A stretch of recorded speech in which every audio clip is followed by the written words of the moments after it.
안녕하세요. 자, 민법입니다. 오늘은 테마 한 20선 정도를 할 건데요. 전체적으로 민법 총칙을 중심으로 해서 비교하고 또 논점이 되는 것들, 그래서 기출문제하고 연결해서 설명을 좀 해드릴까 합니다. 실질적으로는 우리가 민법을 공부하다 보면 다른 여타 시험하고 비교했을 때 우리가 지금 40문제 정도가 배정이 되잖아요. 그러면 전체적으로 민법을 잡고 본다면 변리사 시험에서는 테마로는 거의 100개까지 정도가 나와요.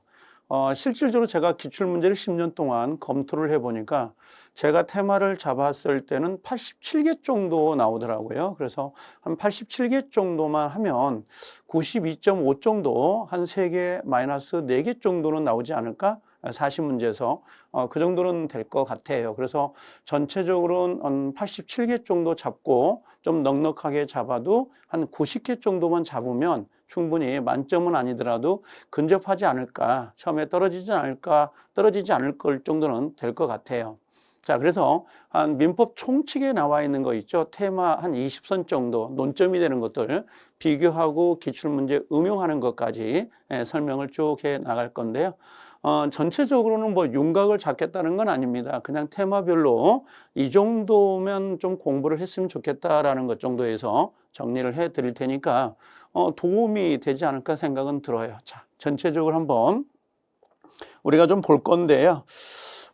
지금 요건 한글 파일입니다. 보는데 뭐 지장이 없도록 하면 좋겠는데 어쩔지 모르겠어요.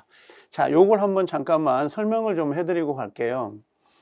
우리가 지금 변리사 시험이다라고 할 때 이렇게 잡으면 이렇게 잡아 볼게요. 변리사 지금 이제 들어와 있는 게 민법 개론인데 민법 개론이 원래 좀 어렵습니다.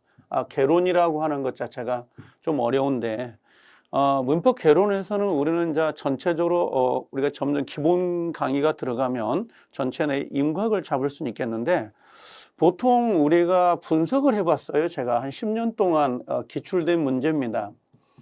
실제는 우리가 문제를 할 때, 시험에 합격할 때 가장 좋은 방법은 기출문제가 하나의 모티브가 되거든요.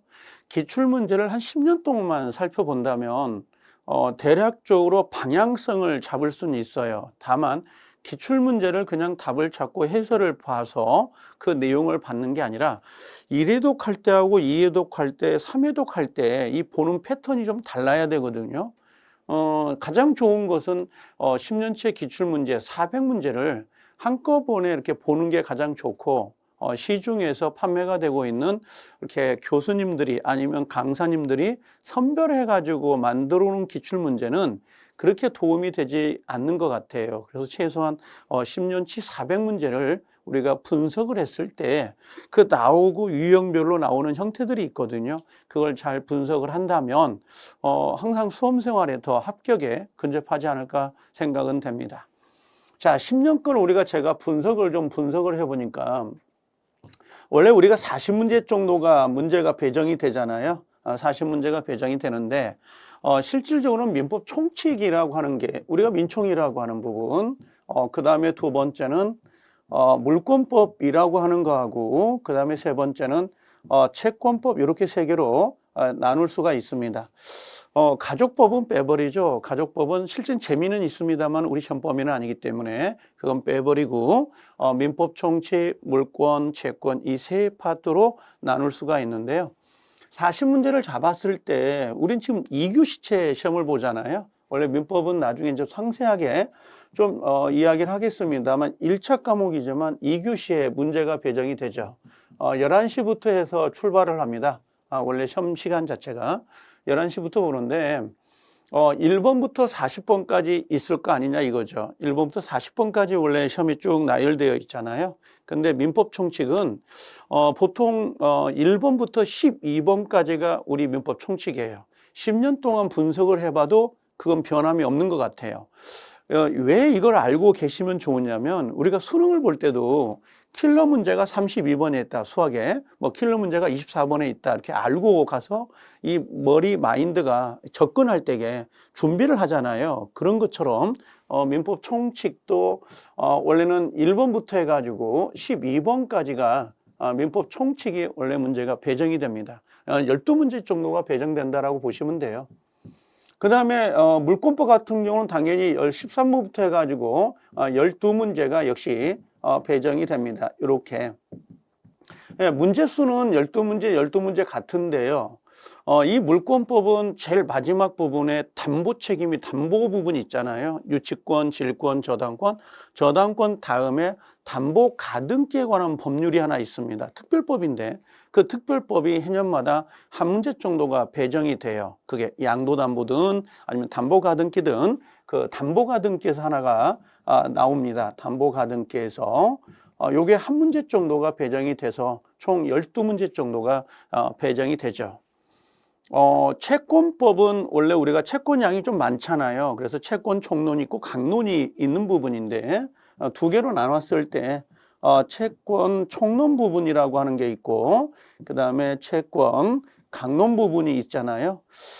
채권 총론이 지금은 우리 8문제 정도가 배정이 됩니다. 8문제가 배정이 되고 그 다음에 강론 부분이 8문제가 배정이 돼요. 이렇게. 그래서 총 40문제 정도가 배정이 되는데 왜 이게 중요하냐면 우리가 시험을 볼 때 1번부터 12문제가 민법 총칙이구나 이렇게 연결이 되면 우리가 문제를 풀 때에 머리가 돌아가거든요.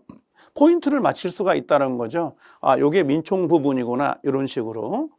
물권법도 12문제가 배정이 되고 그 다음에 채권 총론이 8문제 그 다음에 강론이 8문제 정도로 배정이 돼요. 이 정도로 배정이 되기 때문에 이 번호수를 정확히 여러분들이 알고 문제를 푼다면 상당히 접근하기가 편하지 않을까 생각은 됩니다. 그 다음에 좀 더 이야기를 좀 해보면 이런 게 있습니다.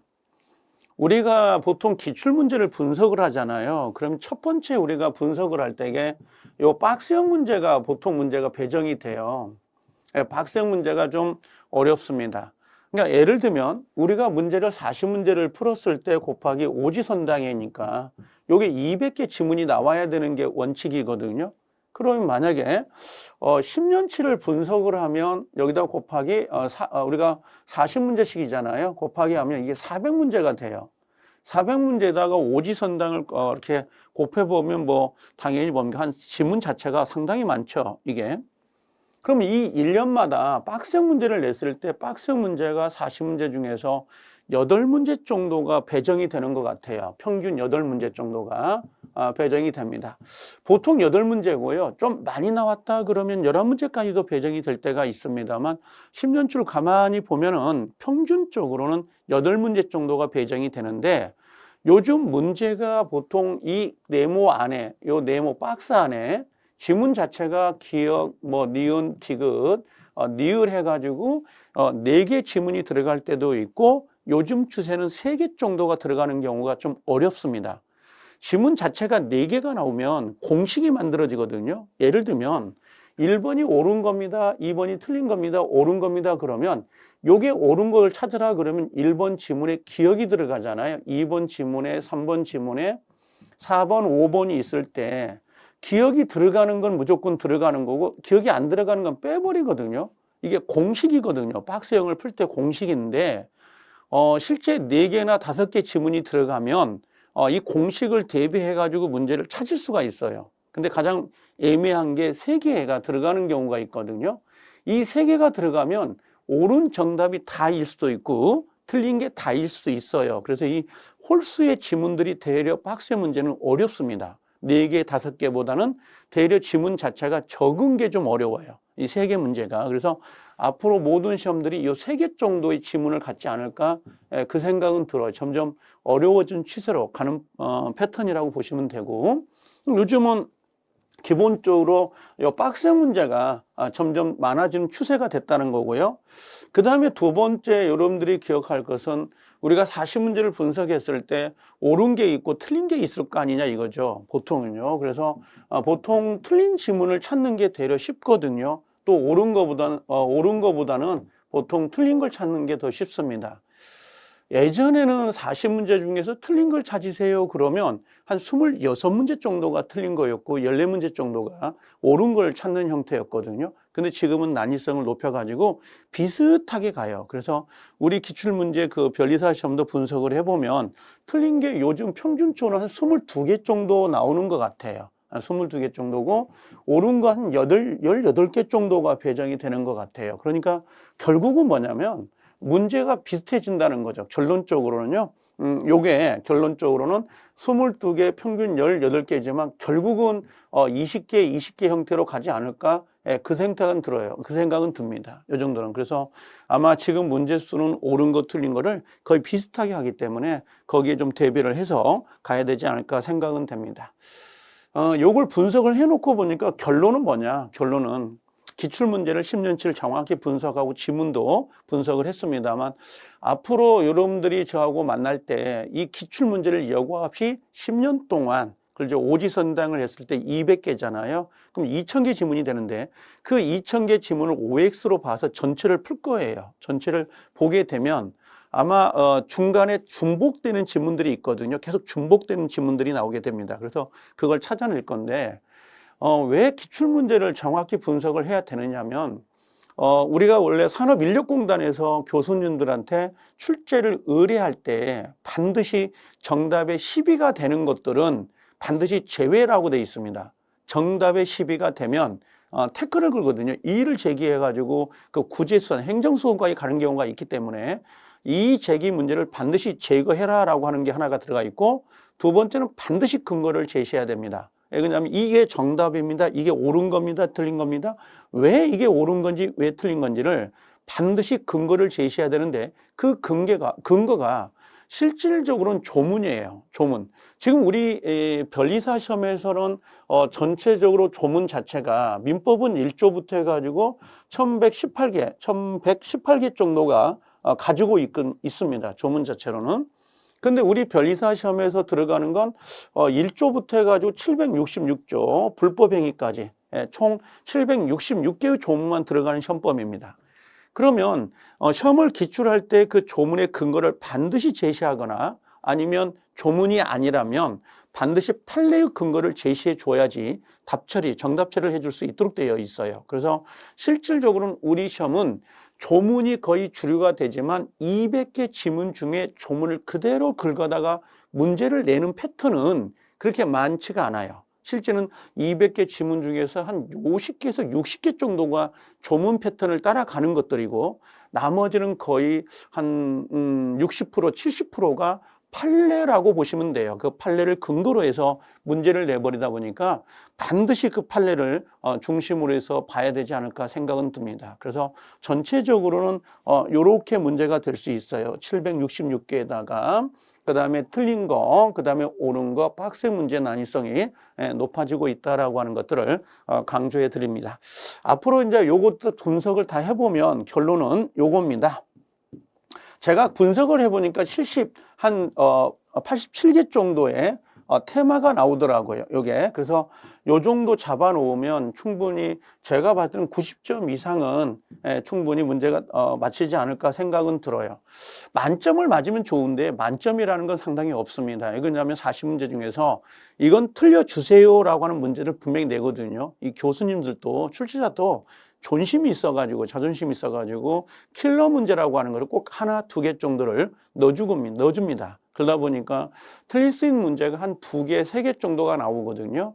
그럼 우리가 최대 맥심을 잡았을 때 92.5 정도는 맞히지 않을까 생각은 들어요. 좀 잘하면 찍어서 95점 정도. 결국 당락 결정은 이제 우리가 생지가 문제가 되긴 하겠죠. 전체적으로는요. 그래서 민법은 그대로 따라오시면 충분히 되지 않을까 생각은 됩니다.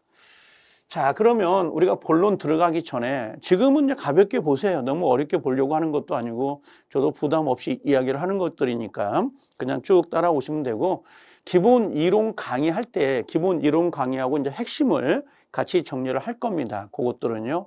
저는 강의할 때 다른 건 없는 것 같아요. 정리를 좀 잘하는 편입니다. 정리를 잘하는 편이고 기출 문제를 잘 분석을 해내거든요. 그래서 그 토리까지만 여러분들이 믿고 따라오신다면 뭐 충분히 점수를 내는 데는 지장이 없습니다. 자, 우리가 뭐 지금 제가 말하려고 하는 건 뭐 민법이 뭐다 이런 건 하지 않습니다. 그냥 비교 논점이 되는 것들 몇 가지를 좀 정리하려고 하는데 원래 이런 게 있잖아요. 우리가 첫 번째가 민법이 들어가면 크게 제3법이라고 하는 게 있고 두 번째는 가족법이다라고 하는 게 있습니다. 요렇게. 실제는 재미는 가족법이 재밌습니다. 이것들은요. 가족법이 재밌거든요. 뭐 친족하고 뭐 상속 나오니까 재미있는데 그냥 툭툭 던지면 잘 이야기하고 기억도 오래 가요. 근데 요 재산법에 들어가는 게 크게 두 개로 나눠지거든요. 그게 하나가 물권법이라고 하는 파트가 하나가 있고 또 하나가 채권법이라는 파트가 있습니다. 이렇게. 민법 공부를 하다 보면 가장 많이 듣는 게 뭐냐면 용어가 왜 이렇게 어렵냐고 이야기를 하시더군요. 법률 용어. 용어가 좀 어렵다 이렇게 이야기 많이 하시는데 우리 그런 거 있잖아요. 이렇게 그 어깨라고 하나요? 이렇게 조직 하는 애들 깡패라고 해야 되나? 뭐라고 해야 되나? 거기도 쓰는 은어가 있잖아요. 뭐 죽여불어, 묻어불어 뭐 그런 말 쓰잖아요. 그럼 우리 민법에도 당연히 그들만이 쓰는 용어가 있을 거란 말이에요. 그 용어를 잘 해석하고 가는 게 문제예요. 실제는요. 그럼 물권이 있고 채권이 있을 건데 물권 채권이 나오는데 얘들의 공통점이라는 게 있습니다. 그 공통점을 모아놓은 부분들이 있죠. 그게 바로 민법 총칙이라고 해요. 요게 민법 총칙 그럽니다. 그럼 보통 우리가 수학 같은 거 할 때 수학을 할 때 뭐가 있나? 처음에 할 때는 자연수, 그죠? 자연수, 음수, 그다음에 무리수, 이렇게 유리수, 무리수 이렇게 순서대로 나가잖아요. 보통 수학 공부하다 보면 이렇게 해서 이렇게 나오지 않아요. 점점 얇았다가 점점 넓어지는 형태, 미분적분까지 이런 형태가 되는 게 보통 일반 공부거든요. 그러면 보통 사람들은 그렇게 생각을 해요. 야, 민법 총칙이 좀 쉽고, 그럼 물권, 그 다음에 채권법 가면서 점점 양이 많아지니까 어려워지는 거 아니니? 이렇게 이야기를 하거든요. 천만에요. 민법은요, 반말이에요. 반말입니다. 아주 반말입니다. 이런 식이에요. 지금 무슨 말이냐면, 여기가 지금 민법 총칙이거든요. 민총이란 말이에요. 그 다음에 여기가 뭐가 있냐면 물권법이란 말이에요. 물권. 여기가 뭐가 있냐 그러면 채권이란 말이에요. 그러니까 무슨 말이냐면 민총 물권에요. 물권과 채권의 공통적인 요소들이 있습니다. 그 공통 요소를 잠깐만 제가 빼볼게요. 어떤 거냐면 물권법의 가장 대표적인 게 어떤 거냐면 전세권 같은 게 아주 대표적이거든요. 전세권 많이 들어봤죠. 근데 실제 전세권이 많이 있을까요? 실생활에? 거의 없어요. 거의 없습니다. 거의 대부분 미등기 전세라고 해서 임대차가 많죠. 오피스텔, 원룸, 그다음에 아파트, 그죠? 전세권 계약을 맺지만 실질적으로는 등기를 안 하거든요. 앞으로 배울 건데, 그럼 갑이라는 사람이 집주인입니다. 을이라는 사람 전세권자라고 할까요?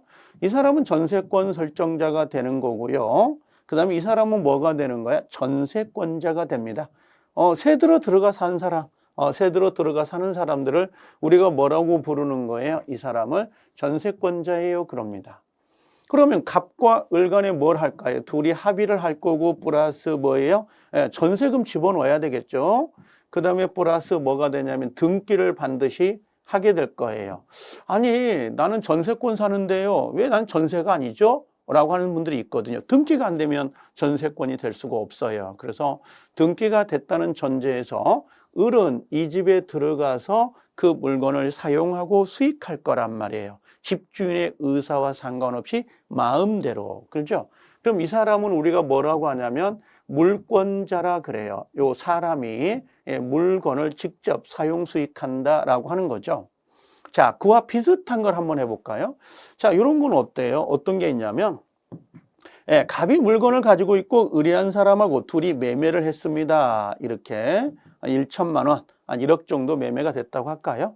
갑은 집을 넘겨야 될 의무가 있는 거고 을은 당연히 대금을 지불해야 될 의무가 있는 거잖아요. 보통 매도자, 넘길 도자를 써서 매도자, 받을 숫자를 써서 매수자 그러거든요.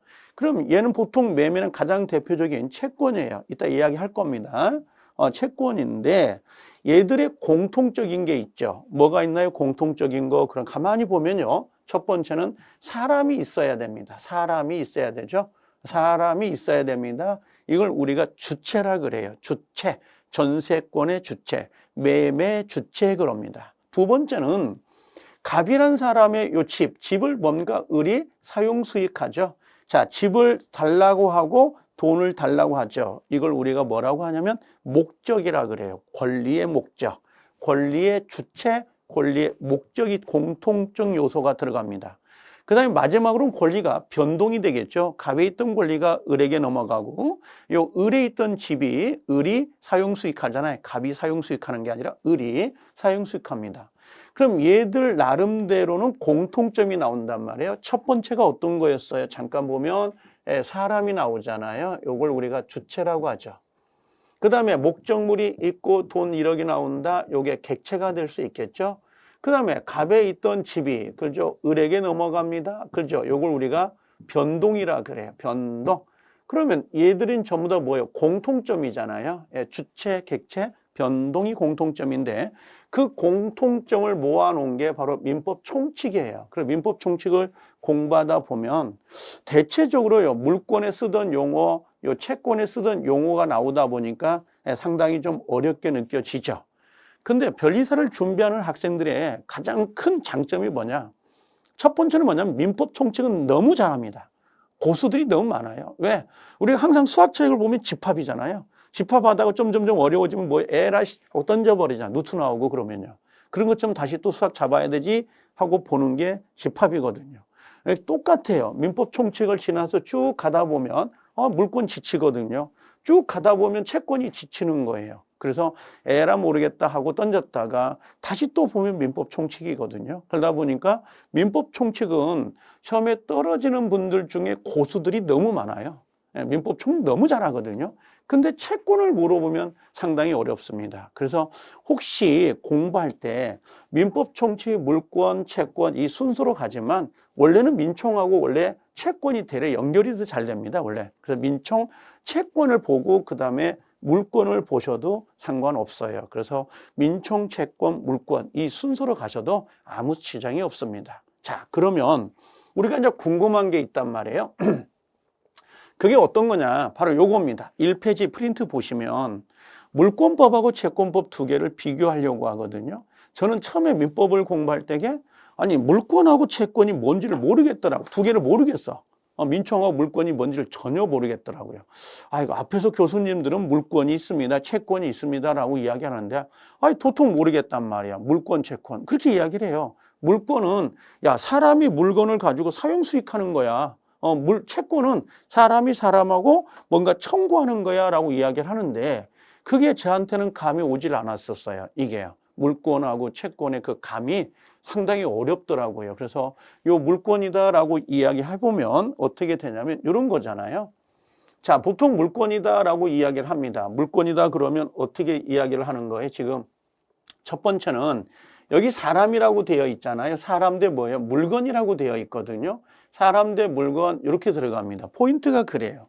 근데 채권은 뭐냐면 사람 대 사람이라고 되어 있어요. 사람 대 사람인데 물권은 가장 포인트가 뭐냐면 여기는 사용하고요. 그 다음에 수익하는 데 포인트를 줘요. 사용 수익하는 데 포인트를 주지만 여기 채권은 누군가의 뭔가를 청구하는 요 청구권이 바로 바탕이 돼요. 청구권이 바탕이 됩니다.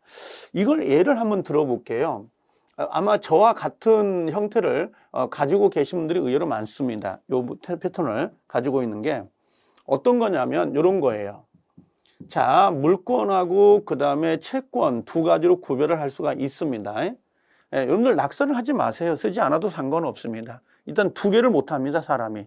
쓰기도 하고 말도 하고 그런 걸 할 수가 없거든요. 그냥 여러분들은 그냥 이렇게 생각을 하시면 돼요. 그냥 들어만 두고 계시다가 그런갑다라고 넘어가시면 됩니다. 자, 보통 물권이다 그러면 사람이 뭐라고 했어요? 물건이에요. 물건이고 채권은 사람이 뭔가 사람에게 뭔가를 요구하는 건데 여기는 포인트가 뭐냐면 사용하고 수익하는 데 목적을 두는 거고요. 여기는 청구권이라고 보시면 돼요. 이렇게 뭔가를 요구합니다. 여러분들은 채권이라는 행위를 상당히 많이 하죠. 채권이라는 권리를 상당히 많이 하는데 나는 오늘 아침에 여기 출근할 때에 버스를 타고 왔단 말이에요. 버스를. 그럼 나는 버스를 타면서 요금을 냈고요. 그럼 버스 기사 아저씨한테 내가 요구합니다. 나 요금 냈으니까 저를 목적지까지 태워다 주세요. 이렇게 요구할 수 있잖아요. 사람이 사람에게 뭔가를 요구합니다. 그 대신 버스 기사 아저씨는 나한테 요금을 내라고 요구하거든요. 사람이 사람에게 뭔가를 행위를 요구해요. 그 요구한다, 요걸 우리가 급부라고 하죠. 이걸 급부, 좀 어려운 말로 이걸 뭐 채무라고 할까? 이렇게 이야기를 합니다. 요구한다, 급부를 청구한다, 채무를 요구한다, 채무, 급부 이런 것들입니다.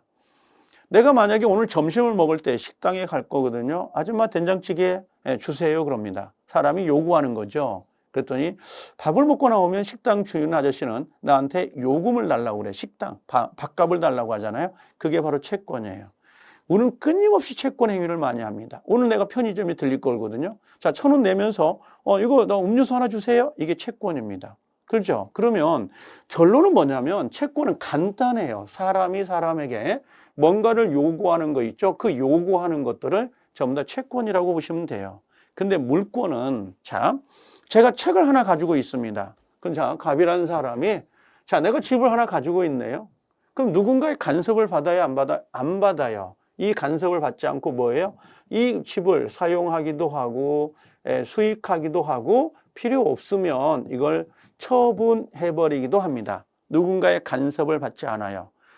물권은 상대방이 없어요. 그냥 내 물건을 내가 사용하고 수익하고 처분하는 거. 사람이 없잖아요. 이게 물권이에요. 자, 그런데 여기서 혼선이 와요. 저는 그랬었어요. 그게 어떤 거였냐면 제 경험치인데, 아니 그 저당권 같은 거 잡잖아요. 여러분들 저당권 아시죠? 저당권.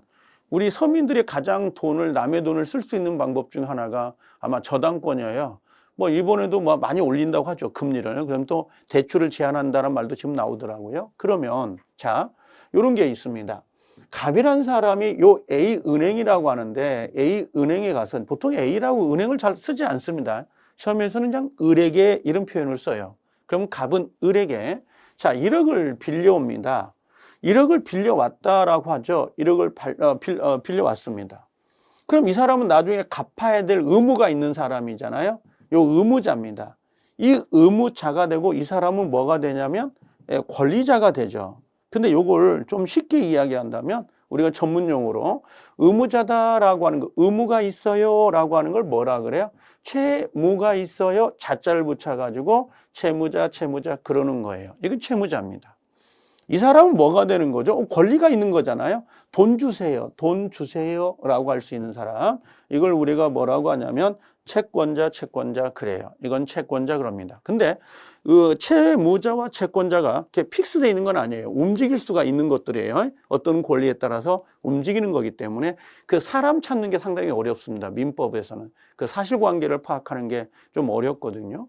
그러면 요 돈 1억이라고 하는 거 있죠? 이 1억을 우리가 뭐라고 하냐면 얘를 채권이라고 불러요. 채권. A라는 사람이 은행에서 갑이라는 사람에게 뭔가를 요구할 수 있잖아요. 뭘 요구할 수 있죠? 돈 달라고, 1억을 달라고 하는 거, 이걸 채권이라 그래요. A 입장에서는. 갑의 입장에서 뭐가 될 것 같아요? 그냥 채무가 되겠지. 그러니까 지금 우리는 권세권자를 좋아해요. 그래서 독일 같은 데는 채무법이라고 하는데 우리는 채권법이라 그래요. 이 권자를 좋아하다 보니까, 권력을 좋아하다 보니까 채권법 그러지만 유럽 쪽은 되려 약한 사람을 더 보호한다는 측면이 있어서 채무법이라 그래요. 채무법 그러는데 우리는 채권이라고 하거든요. 그러면 이 채권자 입장에서 보면 돈 1억 자체가 채권이지만 채무자 입장에서 본다면 되려 1억은 채무가 되는 거죠. 채무가 되는 거. 보는 시각에 따라 달라지기 때문에 그렇습니다. 그럼 요걸 우리가 이 계약을 뭐라고 하냐면 이런 것들을 금전이라 그래. 금전을 빌려와서 소비해버렸잖아요. 소비하고 다른 돈을 준다. 대차 계약. 그래서 금전 소비 대차 계약이라 그래요. 계약 그럽니다. 요렇게. 이 법률 용어는 다른 거 없어요. 모르면 끊어 쓰면 돼요.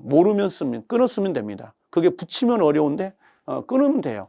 금전을 빌려와서 소비하고 다른 그만큼의 가치를 주겠다. 대차, 임대차, 사용대차 그러잖아요. 금전 소비대차 계약을 맺었어요. 그러면 자, 이 갑이 돈을 안 갚을 수 있잖아요. 그래서 뭐라고 하는 거예요? 여기 갑이 집을 하나 가지고 있었나 보죠. 부동산을 이렇게 집을 가지고 있었는데 어떤 분이 이걸 물어보더라고. 이게 꼭 그림을 그리는데 어떤 분이 이걸 이 갑 밑에 이 쇼자가 뭐냐고 물어보더라고. 난 쇼를 그린 게 아니라 이게 한글이 아니라 그림인데 이게 그래서 요 A라는 사람은 이 집에다 뭘 잡는 거야? 너 돈 안 갚아? 그럼 난 여기다가 저당권을 하나 설정하자. 이렇게 될 수가 있다고. 그럼 갑이라는 사람이 만약에 돈을 변제하지 않잖아요. 그럼 A는 저당권이라는 게 뭐예요? 나중에 배울 건데 그 집을 경매 붙여서 경락대금이 나오면 그 경락대금으로부터 A 은행이 자기 순번에 따라 빨대를 꽂아가지고 쪽쪽 빨겠다. 요게 저당권이에요. 그런데 A은행이 경매를 붙일 때 저당권을 실행할 때 요 갑에게 물어보지 않습니다. 그냥 누가 누구에게요? 자, 요 A라는 사람, A은행은 이 목적물을 뭐 한다는 거야? 경매를 붙여버립니다. 이렇게 물어보지도 않아요. 갑에게 뭔가 청구한다? 뭐 이런 거 없어요. 그냥 A가 물건을 뭐예요? 처분해버립니다. 그럼 사람과 물건이잖아요. 뭔가 사람에게 뭔가를 요구하는 게 아니거든요. 그래서 저당권도 물권이다 이런 말을 쓰는 거예요. 이런 것들이.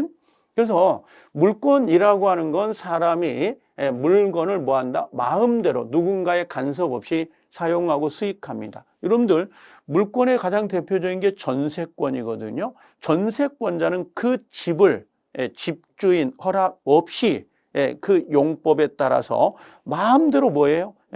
사용하고 수익하고 처분합니다. 집주인한테 안 물어봐요. 내 마음대로 사는 거야. 그러면 그 앞에 계약을 맺지 않아요? 전세금 얼마 줄 테니까 2년 동안 그 집에 살겠습니다. 그랬더니 집주인이 오케이.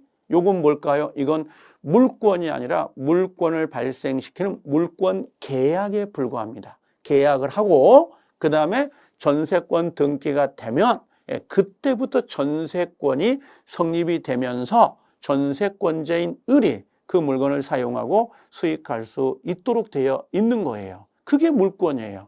그 앞에는 물권 계약이라 그래요. 물권을 발생시키는 원인에 불과한 것이지 그건 전세권 아닙니다. 그럼 저당권도 똑같은 거죠. 야, 너 돈 안 갚으면 내가 그 집을 경매 붙여가지고 내가 우선 변제 받을 거야. 너 그렇게 할래? 그랬더니 상대방이 채무자가 그렇게 하세요 라고 저당권 설정 계약을 맺습니다. 이걸 물권 계약이라 그래요. 물권 계약이 이루어지면 그 다음에 등기가 되겠죠. 그 다음부터가 저당권이에요. 그럼 저당권이 성립이 되면 은행이 돈을 채무자가 변제하지 않더라도 마음대로 그 채무자한테 통지도 안 해요. 나 경매 붙일 거야? 그냥 경매 붙여버리는 겁니다. 자기 마음대로 경매 붙여가지고 경락대금이 나오면 그 경락대금으로부터 우선 후순위보다 변제를 받을 수 있는 거죠. 이런 것들이 물권이에요. 참 가끔은 헷갈리는 게 그게 있습니다. 나중에 배우면 알겠지만 요게 있거든요. 자, 물권적 청구권이다라고 합니다. 물권적 청구권인데 여기 보면 지금 물권이란 말이 들어가 있잖아요. 그럼 청구권 이렇게 나온단 말이에요.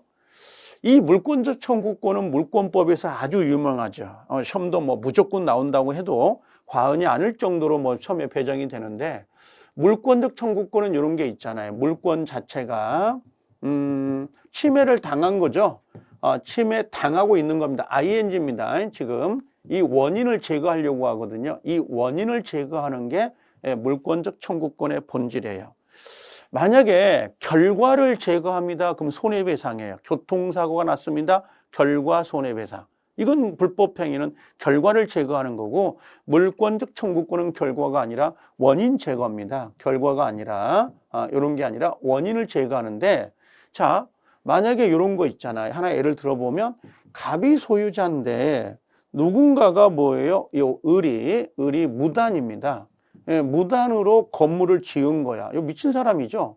아니 남의 땅에다가 왜 건물을 짓는 거야? 이때 건물은 진짜 온전한 건물이겠습니까? 그냥 판넬로 얼기설기 메어가지고 그냥 올린 거죠. 갑은 왜 그걸 몰랐을까요? 뭐 갑은 서울에 있을 수도 있죠. 그러다 보니까 오랜만에 시골 내려갔는데 누군가 내 땅에다 허락도 없이 건물을 지은 거예요. 얼기설기 아니면 폐자재 같은 걸 쌓아놓을 수도 있잖아요. 그러면 갑은 이 땅에 이 토지에 대해서 권리를 갖고 있는 게 두 가지가 있습니다. 그게 나중에 배울 건데 물권은 첫 번째는 소유권이라는 권리를 가지고 있죠. 내 거. 그 다음 두 번째는 점유하고 있단 말이에요. 점유. 관념적 지배라고 하는데 점유권을 가지고 있어요. 이것도 물권이거든요. 그러면 이 친구는 당연히 물권에 기해서 야, 너 철거해.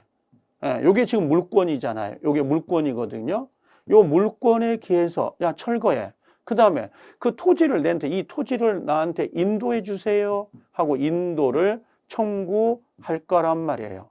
지금 물권이 침해되고 있으니까 그 침해를 막겠다고 지금 청구하는 거잖아요. 그게 물권적. 물권에 기해서 누군가에게, 누군가가 누구예요? 갑이. 예, 침해자 누구예요? 예, 침해자 누굽니까? 을에게. 야, 돌려달라. 돌려달라. 철거, 인도해달라라고 청구하고 있는 거죠. 근데 그 본질이 뭐라는 거야? 물권을 바탕으로 청구하는 거죠. 저는요, 이 물권적 청구권이 물권인 줄 알았어요. 처음에 물권인 줄 알았거든요. 이 물권을 모르니까. 근데 나중에 알고 보니까 사람이 사람에게 뭔가를 청구하더라고.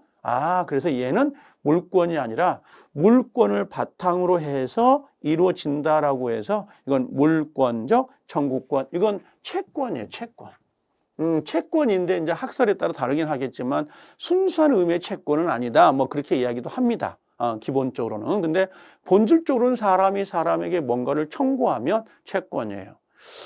가끔 저희 집에 가면 저 딸내미나 아들내미가 저한테 뭐라고 하는지 아세요? 아빠, 이것 좀 주세요. 용돈 주세요. 그런단 말이야.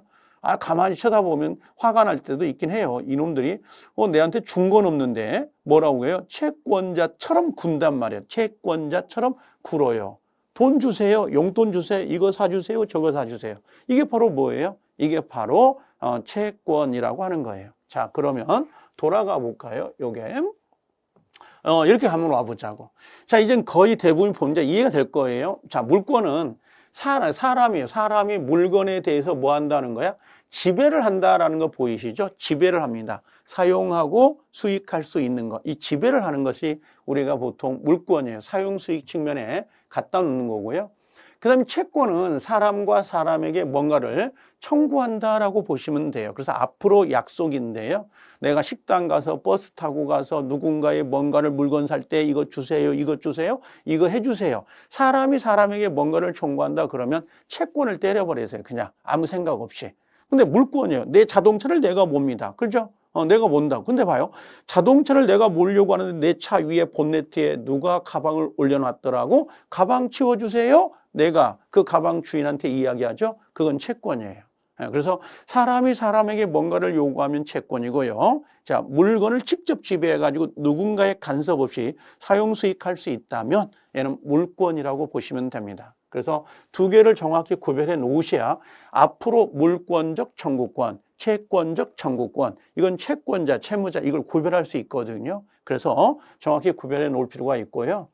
그 다음에 물권은 요건 기억해 놓으세요. 물권 법정주의예요. 물권은 당사자 마음대로 물권을 만들어내거나 내용을 변경할 수 없도록 되어 있습니다. 법으로 정해져 있는 거거든요. 그러면 대부분이 뭐라는 거야? 강행규정이라는 거야. 강행규정. 강행규정이다라고 생각하면 되고요. 요건 나중에 가면 시험에도 잘 나옵니다만 물권은 종류라든지 그다음에 내용을 함부로 만들어내거나 변경할 수 없도록 되어 있습니다. 다만 물권 변동시키는 건 제한이 없습니다. 뭐 상속을 하거나 매매를 통해서 바꾸거나 그건 상관이 없죠. 그 다음에 두 번째, 보통 채권은 계약자유 원칙이 적용돼요. 참, 이걸 이야기하면 지루해질 수 있는데 그래도 한번 봐보실래요? 그래도 한번 보고 나면 좀 좀 낫지 않을까? 그 생각이 되는데, 자, 사람에게 뭔가를 청구한다 그랬잖아요. 청구를 청구하는데 요걸 우리가 채권이라고 했단 말이야. 그럼 이 채권이 발생되는 원인이 있어요. 아니, 이 사람이 이 사람한테 뭔가를 요구하려면 뭔가 이유가 있어야 될 거 아니야. 그걸 우리가 채권 발생이라 그래. 채권 발생 원인이라고 합니다. 이게 첫 번째는 두 가지가 있는데 요건 여러분들 채권법에 가면 다 배우는 것들이에요.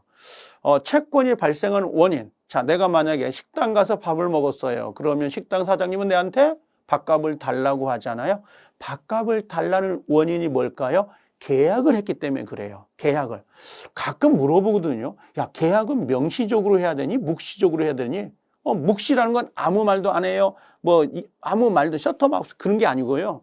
행동을 취한다는 거거든. 액션을 취하는 게 묵시라는 의미예요. 잘못 오해하면 묵시적 계약도 가능합니다. 묵시 아무 말도 안 하고 하는 거구나. 그게 아니란 말이야. 아무 말이 하는 게 아니라 행동을 보는 거지. 우리가 예를 들면 서면을 쓰잖아요. 서면 구두로 말을 하잖아. 그 명신거고 어떤 액션을 취하는 걸 묵시라 그래요. 그러면 채권이 발생되는 원인은 두 가지인데 하나가 뭐냐 그랬더니 계약에 의해서 둘이 약속에 의해서 발생되는 채권 원인이 있죠. 그래서 식당에 가서 내가 밥을 먹겠습니다라는 것은 의자 빼고 앉아서 된장찌개 왔어요. 내가 먹었죠. 그럼 내가 요금을 내겠다는 행위잖아요. 내겠다는 행위, 묵시적 계약을 맺은 거죠. 그럼 당연히 식당 사장님은 나한테 돈 주세요. 식사값 주세요 하고 요구할 수 있잖아요. 그게 식당 사장님이 나에게 밥값을 달라는 거야. 그 이유가 뭐예요? 계약이었기 때문에. 그래서 이 계약은 나중에 가면 채권법에서 강론 부분이잖아요. 그게 총 15개의 계약을 가지고 이야기합니다. 여행 계약까지 넣어가지고 총 15개인데 아직은 15개가 모두 나오는 건 아닙니다. 중간중간에 이제 몇 개가 중요한 부분을 가지고 있죠. 매매라든지 임대차라든지 도급계약이라든지 위임계약 같은 거. 왜 그러냐면 변리사에게 특허 같은 사무처리를 위임할 수가 있거든요. 그럼 위임계약 같은 거 나올 수가 있습니다. 그럼 조합. 우리가 재단법인, 사단법인과 구별되는 조합이 있는데 그것 때문에 시험에 배정되기도 하죠. 자, 그 다음에 채권이 발생되는 경우가 하나가 어떤 경우가 있냐면 그런 거 있잖아요. 여러분들 오늘 집에 가다가 재수 없어가지고 교통사고 당할 수 있지 않아요? 그렇죠? 그러면 내가 그 운전자한테 야 가해자한테 나 쳐. 그럼 내가 손해를 입으면 내가 너의 손해배상 청구할게. 요게 계약이에요. 근데 지금 계약한 게 아니잖아. 교통사고라는 건 부딪힐 수가 있는 거고 둘이 계약하지 않고 그런 내용이 나올 수가 있잖아요. 그런 것들을 우리가 법으로 정해져 있다. 이걸 법정채권 그래요. 법정채권. 요건 계약이니까 요건 뭐겠어요? 약정채권이 되겠죠.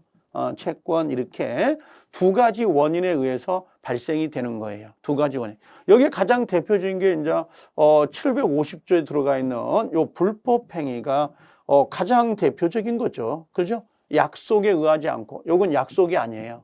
약속이 아니라 법의 규정에 따라서 채권이 발생이 되는 거야. 두 개밖에 없어요.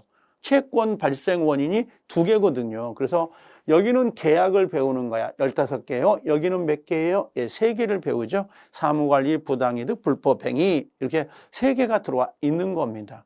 나중에 가면 왜 사무관리나 부당이득이 왜 법정채권이지? 그건 나중에 가서 보면 알아요. 금방 압니다. 이런 것들은. 별거 아니에요. 민법은 참 쉽습니다. 어려워하는데 그렇게 어려울 게 아닌데 어려워하더라고요. 용어를 잘 해석이 안 되기 때문에 어려운 것들이거든요. 이런 것들이. 자, 근데 우리는 이제 시험 공부를 하기 때문에 외워야 될 부분이 있지만 좌우지간 채권의 발생 원인은 두 가지. 하나가 약정채권 또 하나가 법정채권. 요 두 가지를 가지고 우리가 공부를 하게 됩니다.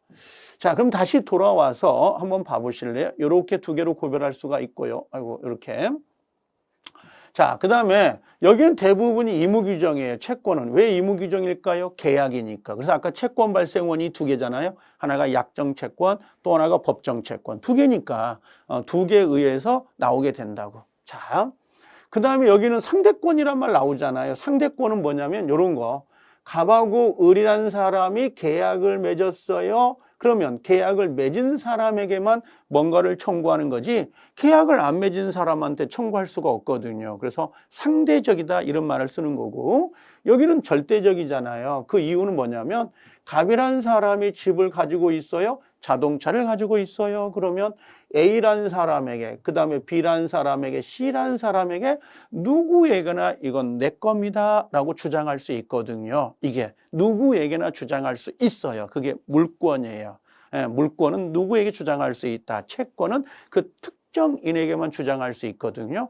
아까 식당에서 밥을 먹었단 말이에요. 그러면 식당 사장님은 나한테 돈을 요구하는 거잖아요. 그죠?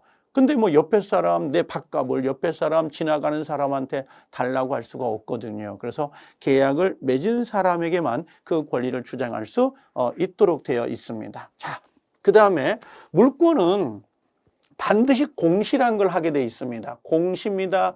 외부에서 누군가에게 이 물건이, 이 집이, 이 토지가 누구 건지를 알 수 있도록 하는 제도가 공시거든요. 공시라는 게 어렵지 않게 생각한다면, 아니, 남녀가 사귀어요. 남녀가 사귀면 이 여자친구는 내 여자친구예요. 이분은 내 남자친구예요. 이걸 누구한테 공시해요? 사람들한테 뭘 가지고 손을 잡고 다니잖아. 이거 공시지. 아니면 뭐 커플링 같은 걸 끼고 다닌다. 이것도 하나의 공시가 되잖아요. 이 공시라는 게 어려운 게 아니란 말이지. 그러면 나 이 사람하고 나하고 결혼했습니다. 그럼 뭘 띄워보면 되는 거죠? 가족관계 등록부 띄워보면 거기에 배우자, 아들, 자 나오잖아요. 그게 공시란 말이야. 그러면 당연히 물건은 물건을 대상으로 하는 거거든요. 그럼 물건이 뭐냐? 그 물건은 나중에 98조, 99조에서 배울 거예요. 그러면 물건은 보통 토지나 건물이잖아요. 그러면 토지 같은 거, 건물은 외부에서 누군가 할 수 있도록 하기 위해서 요 등기 제도라는 걸 사용합니다. 그래서 나중에 가면 등기나 여기 공시 방법에 등기라든지 또는 점유 인도라는 방법을 써요. 이런 것들이 하나의 공시가 됩니다. 근데 채권은 뭐 굳이 공시할 필요가 없죠. 사람이 사람에게 뭔가를 청구하는 거에 불과하는데 그걸 어떻게 표시하겠어요? 어떤 장부에다가. 그렇죠. 그래서 공시란 제도가 없습니다. 여기는. 그 다음에 여기는 참 중요한 건데 양도성이 제한 불가예요. 양도성이 제한 불가. 이게 무슨 말이냐면 뒤집어 봐요. 양도를 제한하는 것은 불가합니다. 불가. 그럼 자유롭게 양도할 수 있습니다. 이런 의미죠. 반대해서 양도를 못하게 하는 건 안 된다 이거잖아. 그럼 뒤집으면 양도는 자유롭습니다. 누군가의 허락 없이 나 전세권 넘길 수 있어요. 저당권 누군가의 허락 없이도 동의 없이도 자유롭게 양도할 수가 있습니다. 다만 이제 예외적으로 제한이 들어가는 경우가 있어요. 예외로. 근데 여기 채권은 안 돼요. 이 양도성이 나중에 제한을 당하거든요. 그게 어디서 나오냐면 채권법에 가면 채권 총론 부분에 채권 양도가 있습니다. 채권을 양도한다, 아니면 채무를 인수한다. 글자를 모르면 그냥 붙이면 돼요. 어떤 게 있어요? 여기 보면 채권을 양도하잖아. 채권을 양도합니다. 채무를 인수합니다. 내가 돈 받을 권리를 양도하는 거야. 우리 뒤에 가면 나중에 나올 건데요. 요거 뭐 봐요? 갑이 을이 이렇게 있잖아요. 그럼 이 친구가 아까 1억을 받을 권리가 있다고. 그럼 이 친구가 뭐가 되는 거죠? 채권자잖아요. 그렇죠? 그럼 돈 1억을 받을 수 있는 거 아니에요? 근데 그 1억을 받을 수 있는 권리를 얘한테 넘기는 거야. 야, 병! 나 대신 있잖아. 너 갑한테 돈 1억 받아. 하고 이걸 받을 돈, 채권을 뭐 했다는 거야? 양도했습니다. 이렇게 들어가는 거야. 채권 양도. 근데 채권 양도가 되면 뜬금없이 얘한테 가서 야, 갑, 야, 너 돈 내놔. 1억. 돈 내놔. 1억 그러면 이 갑이라는 사람이 얼마나 뻥칠 거예요. 어이씨, 내가 너 누군데 내한테 와서 돈 달라고 하지? 너 돈 달라고 그래? 그랬더니 뭔가 이 친구가 얘한테 자기의 돈 1억을 받을 권리를 얘한테 주장하려면 이걸 대항한다 그래요. 다른 말로 주장한다 그러거든요. 이 주장하려면 반드시 요건이 필요해요. 그 요건은 나중에 이제 지명채권, 지시채권, 무기명채권에 따라서 달라집니다. 가장 기본인 것은 통지예요. 통지. 채무자. 누가? 채권자가 채무자에게 야, 갑, 혹시 병이 돈 받으러 오잖아. 그럼 좀 돈 좀 줘. 나 대신 돈 좀 줘. 이걸 우리가 뭐라 그래? 채권 양도 통지라 그래요. 채권 양도했음을 통지해 준다 이 말이에요. 그래서 이런 양도 통지에 제한이 들어가요. 이런 원칙들이 들어가는데 여기 물권은 그런 거 없습니다. 자유롭게 양도할 수 있거든요. 그래서 우리 나중에 가면 소유권, 지상권, 지역권, 전세권, 뭐 유치권, 제일권, 저당권은 자유롭게 양도할 수 있어요. 집주인의 동의 안 받아도 됩니다. 마음대로 양도할 수 있습니다. 그런 게 나옵니다. 자, 그 다음에 이제 효력은 나중에 봐야 될 부분인데, 자, 이런 건 있어요. 채권하고 물권이 경합되는 경우가 있어요. 그럼 이건 물권이 우선이거든요. 요게 나중에 가면 어디서 중요하냐면 물권법 담보에서 경매가 들어갔을 때 문제가 돼요. 경매가 들어갔을 때. 예를 들면 채권하고 물권이 충돌이 생길 수 있거든요. 그러면 물권자가 우선 배당금을 받습니다. 경락대금에서. 그래서 이런 건 기분 나빠서 어쩔 수 없어요. 약속이거든요. 그래서 물권과 채권이 충돌되면 우선적으로 물권이 우선이에요. 왜 그러냐면 물권은 우선 변제권이라는 게 있습니다. 우선 후순위보다 우선 변제를 받습니다. 그런 권리가 있고, 채권은 우선 변제권이 없어요. 우선 변제권이 없고 채권자 평등의 원칙이 적용돼요.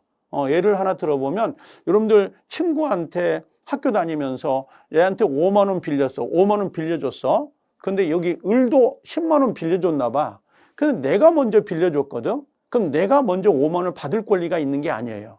그래서 내가 먼저 빌려주고 이 친구가 나중에 빌려줬다 하더라도 평등의 원칙, 그 빌려준 시간대 순서와 상관없이 똑같이 받는 순서로 받는 거야. 그냥 똑같은 동순위로 받는 거지 우선 받는다 그런 게 없습니다. 채권은. 그래서 채권은 우선 변제권이라는 게 없는데, 물권은 나중에 배우면 우선 변제권이라는 게 있습니다. 그래서 채권과 물권을 먼저 이렇게 구별을 해 두실 필요가 있고, 그 다음에 하나만 더 가볼게요. 자, 이제 대표적으로 차이점을 한번 봐보시면, 제가 왜 1테마를 이걸 잡은 이유는 거의 대부분들이 물권과 채권을 잘 구별 못해요. 거의 대부분들이. 근데 이걸 한 1년 정도 지나서 알면, 5개월 지나서 알면 너무 억울하잖아요. 그래서 이걸 먼저 배워버리면 물권법하고 채권을 접근하기가 아주 편하거든요, 이게. 그다음 물권은 대상이 물건이잖아요. 근데 여기는 사람이란 말이에요. 왜? 뭔가를 이 사람한테 청구하는 거니까. 그래서 항상 사람이 여기는 물건이다 생각하면 되고, 여기는 사람이 뭐예요? 사람에게 뭔가를 요구한다. 그 요구가 급부라 그래요. 어려운 말로 급부, 급부라고 합니다. 나중에 가면. 그 다음에 배타성이란 말 나오는데, 이 배타성이 뭐냐면 다른 말로 독점이라고 생각하면 아주 좋아요. 독점성 그러거든요. 그래서 보통 채권은 하나의 채권에 여러 개의 채권이 발생될 수 있지만, 물권은 하나가 성립돼 버리면 다른 게 성립이 안 돼요. 예를 들면 내가 지금 전세권이란 물권을 가지고 있는데 수업을 끝나고 집에 갔어요. 그랬더니 누군가 캐리어 가방을 들고 있더라고요. 누구세요? 그랬더니 난 이 집에 전세권 들어왔대 오늘. 그러면 내가 이미 전세권을 가지고 있는데 그 사람도 그 집에 전세권을 가져요? 그럼 난리 나죠, 이게. 그렇죠? 그래서 이 물권이라는 게 하나가 성립되면 기본적으로 두 개가 양립할 수는 없어요. 알겠죠? 만약에 우리가 내가 1억 투자하고 동생이 1억 투자해가지고 집을 하나 샀습니다. 그럼 이건 소유권은 하나입니다. 다만 지분율로 2분의 1씩 가지고 있는 거지 소유권이 두 개입니다. 그런 건 없어요. 소유권이 두 개입니다. 그런 건 없고 그냥 하나의 물권이 성립되면 걔만 하나가 성립되고 이중으로 성립될 수가 없어요. 밀어냅니다. 이게 배타적이라 그래. 독점성, 배타성이 있는데요. 물권은 그게 있습니다. 근데 채권은 그게 없어요. 배타성이. 그 다음에 여기는 공시가 필요하다고 그랬죠. 등기가 있어야 됩니다만 여기 아니면 점유가 있거나, 근데 여기는 그런 게 필요 없는 거죠. 그 다음에 정류는 여기 법률의 규정, 이걸 아까 우리가 뭐라고 하냐면 법정주의라고 하는 거, 법정주의가 적용되는 거고요. 자유롭게 결정할 수 있다. 이건 계약자유 원칙이 적용되기 때문에 상관은 없습니다. 자, 밑에 한번 봐볼까요? 자, 채권은요, 우리 기출 지문들입니다. 이 내용들은요, 나중에 이제 개작을 해서 나올 건데, 채권은 물권, 채권은 사람과 사람 사이의 관계입니다. 그래서 하나의 뭐 청구권이다라고 보시면 돼요. 보통 청구권 이렇게 들어오는 것들. 자, 물권은 사람 대 뭐라고 했어요? 물건 사이의 관계다라고 해서 사용하고 그 다음에 수익하고 필요가 없으면 처분해 버리는 거. 그래서 물권법에 가면 사용수익 처분이라는 단어를 많이 쓸 거고요. 채권법에 가면 뭔가를 청구한다, 뭔가 급부를 청구한다, 이행을 청구한다, 이런 말을 많이 쓸 거예요. 자, 물권의 특질은 아까 이야기했던 것처럼 직접 지배합니다. 지배성, 그다음 배타성. 하나의 물권이 성립되면 2중, 3중이 안 됩니다. 절대적, 누구에게나 그 권리를 주장할 수 있습니다. 반대로 채권은 상대성이기 때문에 특정인에게만 주장하죠. 그래서 나중에 채권에 가면 특정인이 다른 특정인에게 일정한 행위, 급부를 청구할 수 있는 권리, 이렇게 이야기해요. 특정인이 다른 특정인. 근데 물권은 그런 말 안 쓰거든요. 왜? 누구에게나 주장할 수 있는 거기 때문에 절대성. 그다음에 관념성이다라고 하는 게 뭐냐면 이게 이제 독일의 관념 철학이 발달했다 그런 말 많이 쓰잖아요. 여러분들 지금 몸이 여기 와 있어. 난 여기 와 있는데 내가 집에 두고 온 물건이 있을 수 있잖아. 아니면 지하 주차장에다가 파킹 시켜놓은 내 차가 있을 수 있거든요. 그러면 현실적으로 지배를 하지 않아. 근데 뭐예요? 관념적, 머릿속으로 지배를 하잖아요. 여러분들 시골에 내 거란 땅이 있을 수 있어요? 없어요? 있죠. 그게 관념적 지배라고 보시면 돼요. 그래서 양도성이 자유롭다라고 하는 거 보시면 되죠. 자, 다시 강조하면 물권은 뭐라고 했어요? 물건에 대한 것 누구에게나 주장할 수 있다. 이걸 우리가 절대성입니다. 이렇게 이야기하고, 채권은 사람에 대한 관계라고 했죠. 당사자 간에만 주장하기 때문에 이걸 우리가 상대성입니다. 이렇게 표현합니다. 이렇게 정리를 해놓고 보시면 될 거예요. 그래서 우리가 제가 첫 타임에 이거 비교를 만들어 놓은 게 이유가 뭐냐면 가장 어려웠던 내 경험치에 본다면 요 물권하고 채권 두 개를 구별하는 게 가장 어렵습니다. 그래서 나중에 이제 물권법, 그다음에 채권법 할 때 요게 그대로 적용이 되는 거니까 그대로 좀 한번 기억을 하고 가시면 부담 없이 들어주시면 되지 않을까 생각이 돼요. 자, 이번 시간은 여기까지 해서 정리를 할게요. 고생들 하셨습니다.